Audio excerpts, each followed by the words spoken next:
আজকে আমি রান্না করব কই মাছ। দেখতে পাচ্ছ বন্ধুরা, এই যে লবণ দিয়ে মাখিয়ে নিব, তারপরে ভালো করে ধুয়ে নিব। কই মাছ রান্না করব আজকে। আর আজকে প্রচুর রোদ উঠছে বাইরে, আর আজকে গরমটাও বেশি। আর রান্নাঘরে তো এমনিতেই সবসময় গরম, আর গরমের জন্য রান্নাঘরে আসলে না বন্ধুরা গুছায় গাছে থাকতারি না, যেমন থাকি ওইভাবে ভিডিও বানাই।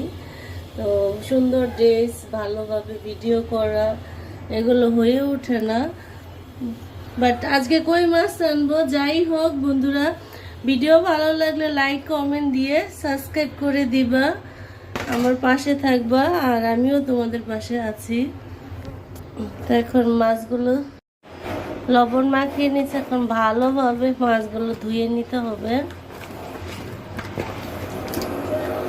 হাতে কিন্তু এই যে সাবধানে ধুতে হবে, না হলে হাতে যাবে, কাঁটা লেগে যাবে।